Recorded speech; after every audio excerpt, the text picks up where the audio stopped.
Well, hello, folks. This is Jeffrey Darty, your Christian whistleblower, and here we are. We are in the final day, the final broadcast of our series on the Mandela effect and Antichrist. Actually, the prophet Daniel, the Mandela effect and Antichrist. And never imagined that it would be a series, but in fact, it has become a series.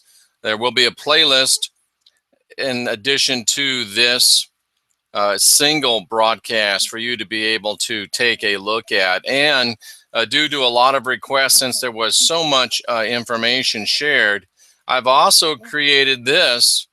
I have created the Mandela effect. Whoops.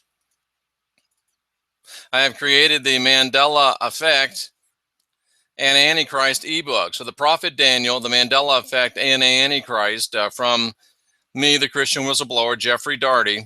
And that will be available to you. It is available right now as you are hearing and watching this video. Now, this little ebook has everything in it that we talked about in this series, plus some things that we didn't have time to talk about, and trying to keep these to a short duration.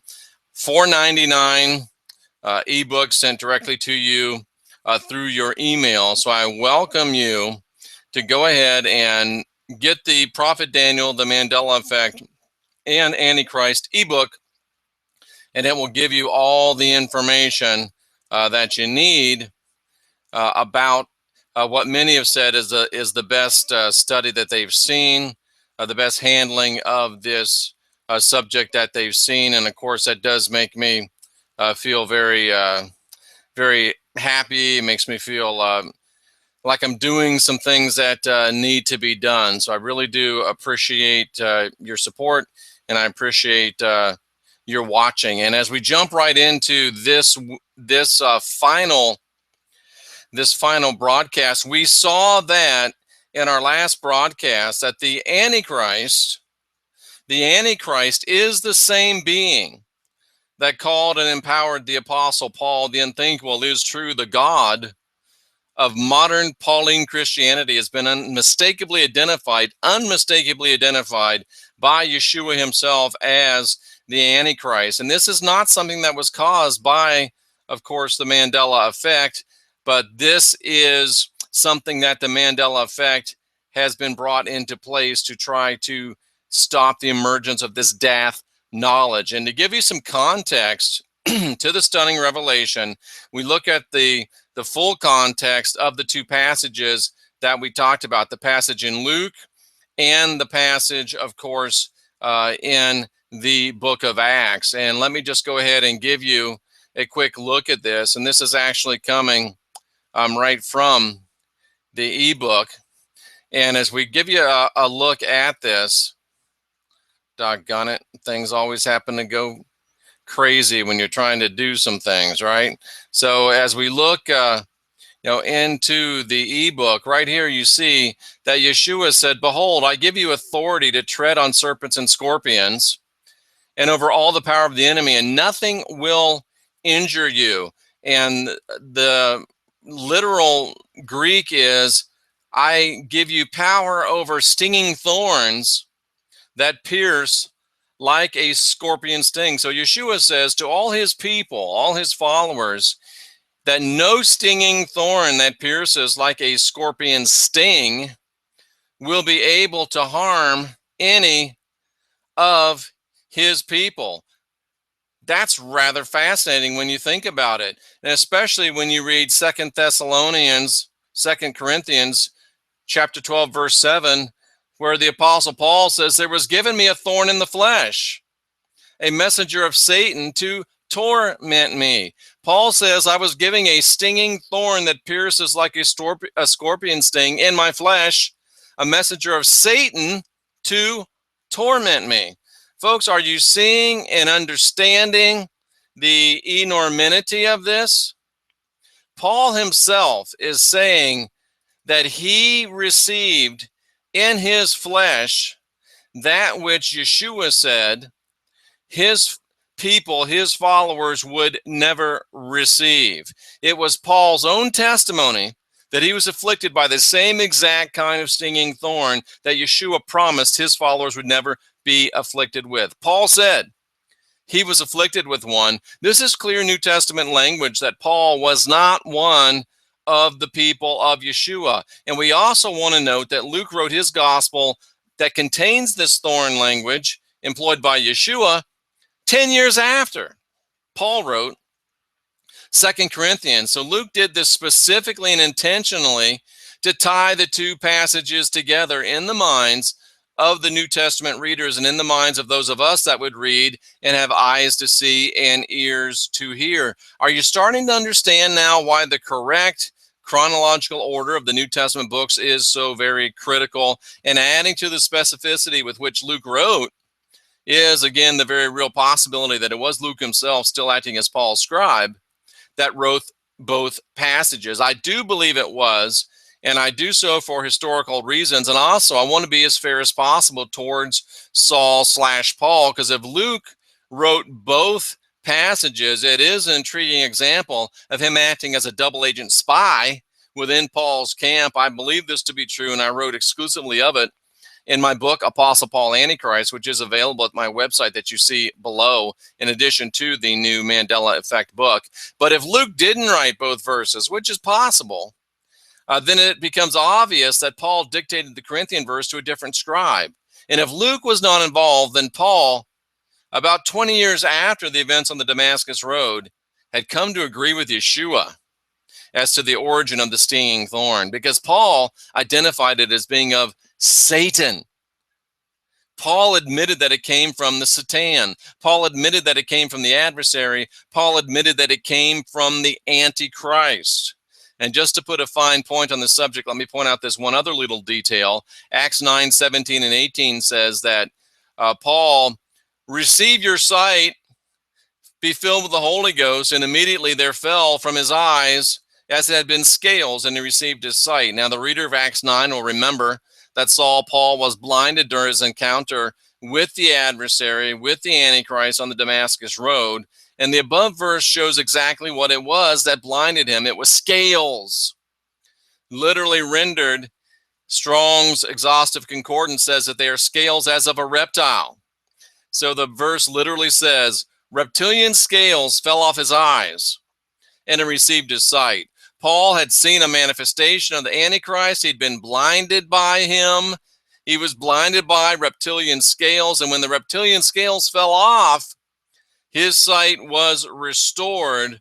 But even then, he would live the rest of his life with the fiery thorn affliction of the Antichrist that Christ promised, the Christ promised, would never affect any of his followers. Again, none of this a result of the Mandela effect. These are some of the emerging depth, light, and knowledge that the Mandela effect is being implemented to obscure.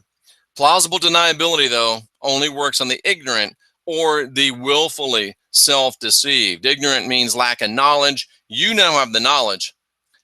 It's up to you. And as we bring this to a close, I want to talk about Mandela effect and changed Bible verses. There's a lot been said and a lot of claims made that the Mandela effect has even changed Bible verses. Now, for what it's worth, I've read the Bible cover to cover probably 200 times. I have over 100,000 hours of study in the biblical text. Now, they say that 10,000 hours of study in a particular subject makes you an expert. So what 100,000 hours of study makes me is really up to you. But personally, I have yet to see a single instance of what I would consider to be a genuine, undeniable case of a Bible verse being changed. Every example I've seen usually stems from either a lack of familiarity with the scripture or confusion regarding the many and sundry versions of the Bible, which is understandable to an extent. But see, here's the thing. It does not matter if any Bible verses have actually been changed. Antichrist does not need to change any verses in the King James Bible. He just has to create the perception that verses have been changed within the King James Bible. All he needs to do is create the perception that verses have been changed. And if you take a look at YouTube, there's many videos that show that people are convinced that Bible verses have been changed. And those faulty perceptions that Bible verses have been changed won't sway those with respect for the text and those with mental tenacity. But kind of bringing this up, Daniel said in Daniel 12:4 that his words were sealed up until the time of the end, when many would run to and fro, and knowledge will increase. Is the Mandela effect the work of Antichrist? Well, it would seem that now the answer is a resounding yes. But rather than being frightened by this, I think we ought to be excited by this. We ought to be stoked by this. Daniel said many will run to and fro. That means an abundant portion of the people will be running and traveling about as a common occurrence. And I believe this speaks of our world today. I believe this absolutely fastens the days of Daniel's revelation to our own. We do see knowledge emerging and increasing. We do see Antichrist changing times. We do see Antichrist creating multiple timelines. We do see Antichrist altering specific and notable events in our lives. And we see all this happening in a world whose description sounds remarkably, really exactly like the world that Daniel described. The what of this is amazing. The when of it should be encouraging, because whether or not we are at the time of the end of all things, we are certainly living in the days that Daniel 3,000 years ago wrote about, and these words are exploding into our reality. The realization that Daniel foresaw and foretold, the Mandela effect, is staggering. The fact that he tied it to the Antichrist is sobering, but I'm hoping that it will be to you exhilarating. A book written nearly 3,000 years ago is shown to detail the unfolding of a modern technological driven event. Amazing. I hope this leads to greater understanding. I hope this leads to greater interest. I hope this leads to renewed study in the ancient texts themselves. May it call the interested, which I think you are, to a renewed devotion towards the text itself, as opposed to the opinions of men and religions about the text. The time is now, folks, and I say, let it begin. And really, this time, in closing, I just want us to take note of something. It's not the agenda of Antichrist that's driving this. Antichrist is not cause. Antichrist is merely effect. He's not dictating. He is scrambling. He is reacting. He's like a man desperately trying to bail out a sinking boat while simultaneously attempting to patch holes that cannot be plugged. His dinghy of deception is being swamped by the great waves of truth and knowledge and death that the divine is bringing upon us. It's the agenda of the Christ, the agenda of the divine, that is driving this. The Mandela effect is aptly named, for that's all it is, merely an effect. And it's not to be feared, it's to be celebrated. It's not a cause for worry. It's a sign that we are winning. And the Mandela effect may have been created, of course, to vex us, but it certainly is a sign of our impending victory. Now, in a past reality, that great American philosopher Forrest Gump remarked, life is like a box of chocolates. You never know what you're going to get.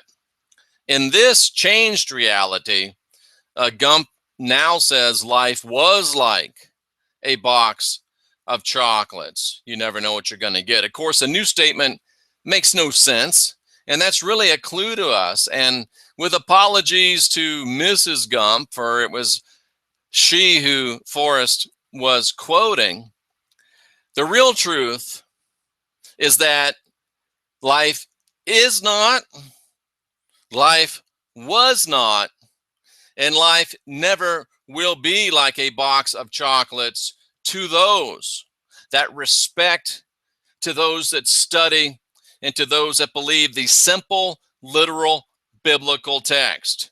Because when we study those, when we read those, when we understand those, life is not, or life was not, or life will never be like a box of chocolates, because we know exactly what we're going to get.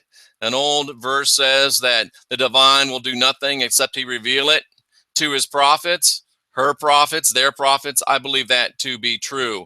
We need no mirror, mirror on the wall, magic or not, because we, as respectful students of the literal text, have in it all the mirror we need. As James said, be doers of the word, not hearers only.